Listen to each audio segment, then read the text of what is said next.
Well, greetings, fellow Whovians. Whovian Queen here. Hope you have a good week so far. And well, our look at the 10th Doctor era now finally comes to a close with the two-parter, The End of Time. So, let's take a look at it, beginning with part 1.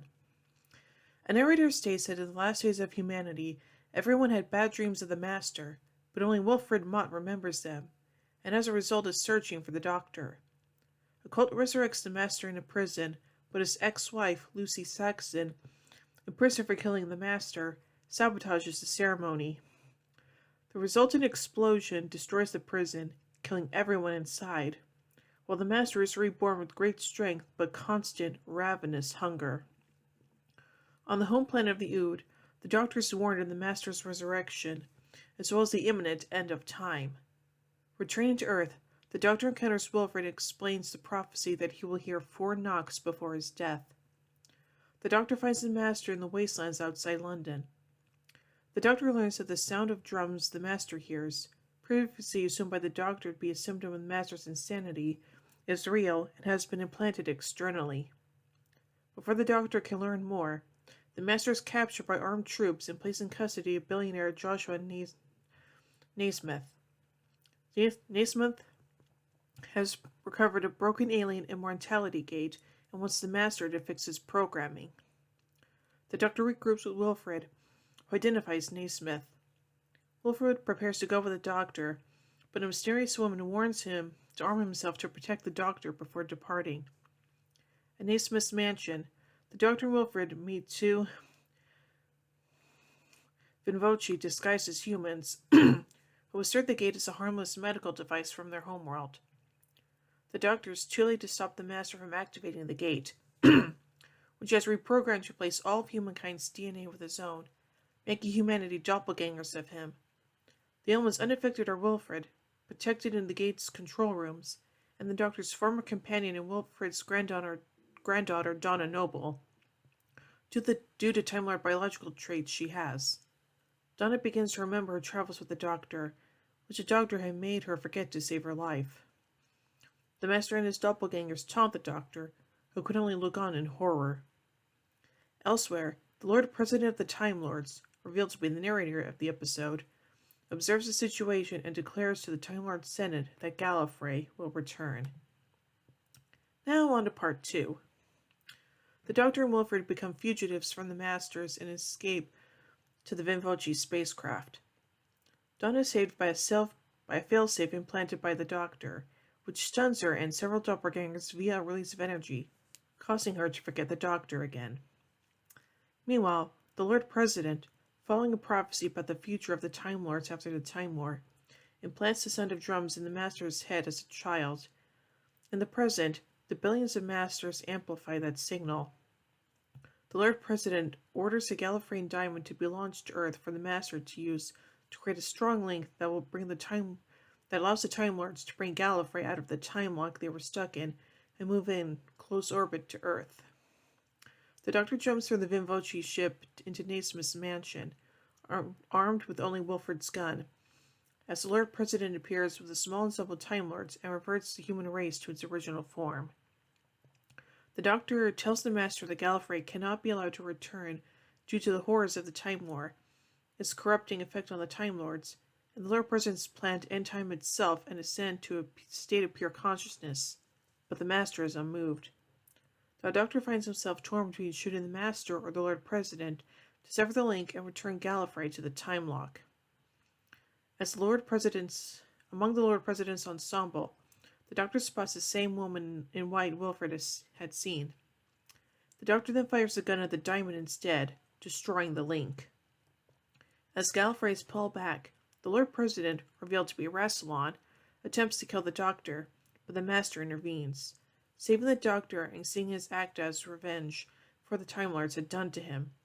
Soon after, the Master, the Time Lords, and Gallifrey have disappeared. The Doctor considers himself victorious until he hears 4 knocks. He sees Wilfred, who knocks a further 4 times and then waves to him, and learns Wilfred had come to help him, but is now trapped in one of the gate's isolated control rooms that is about to be flooded by a lethal dose, 500,000 rads of radiation.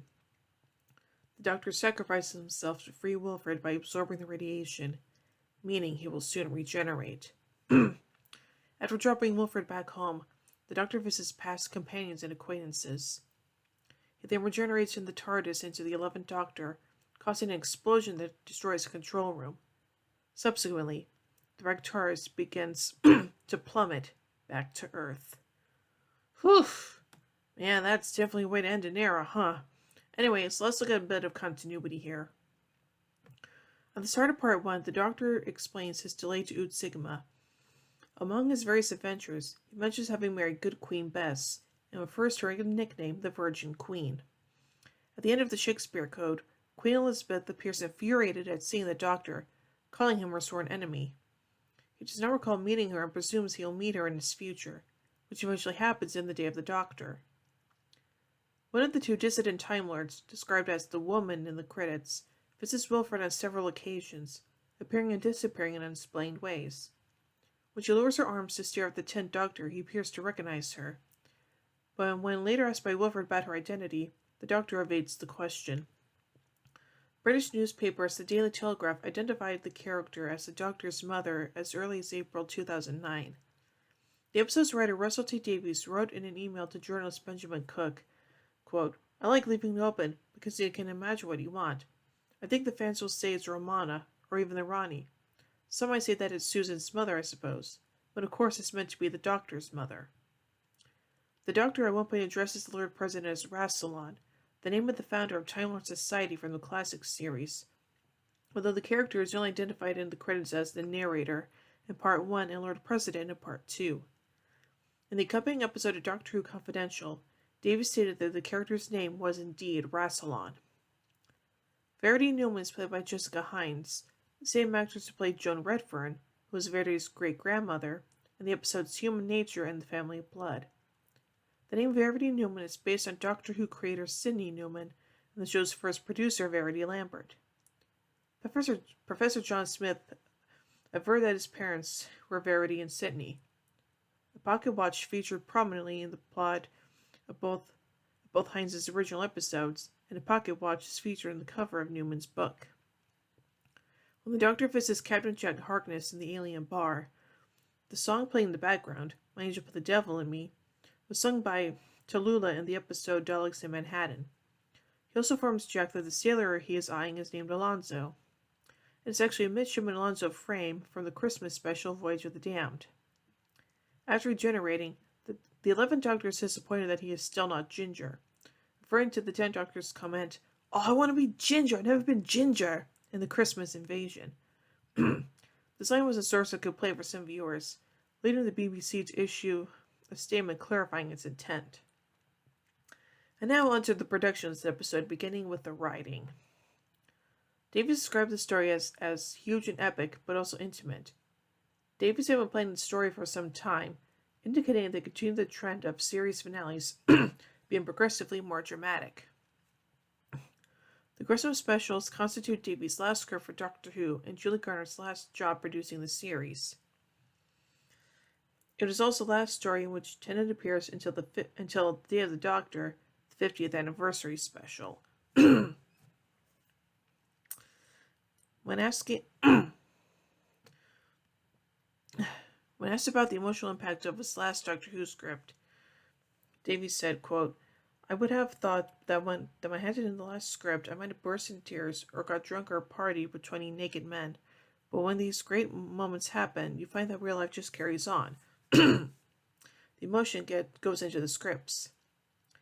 Tennant and Julie Gardner separately said that they cried when they read the script. The last three specials of 2009 are foreshadowed in the episode The Planet of the Dead. The low-level psychic character Carmen gives the Doctor the prophecy, "You be careful, because your song is ending, sir. It is returning. It is returning through the dark, and then, but then, he will knock 4 times." This evokes memories of the Ood prophecy to the Doctor and Dawn in Planet of the Ood. Tennant explained that the prophecy meant the Doctor's card had become marked, and 3 specialists be Doctor,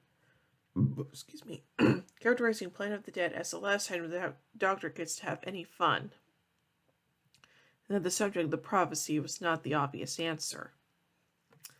Written in his regular column in Doctor Who magazine, issue 416, Davies revealed that the original title for Part 1 was The End of Time, and the final days of Planet Earth. Part 1, The End of Time was the final days of Planet Earth, while Part 2 was always referred to as The End of Time. Due to the sheer scale of the story, however, it was decided that both installments needed the same title, differentiated by part numbers. The first such instance since Survival. Davies' script for the second episode finished with the Tenth Doctor's final line, "I don't want to go," followed by action text describing the regeneration and ending with the words, "And there he is, blinking, dazed."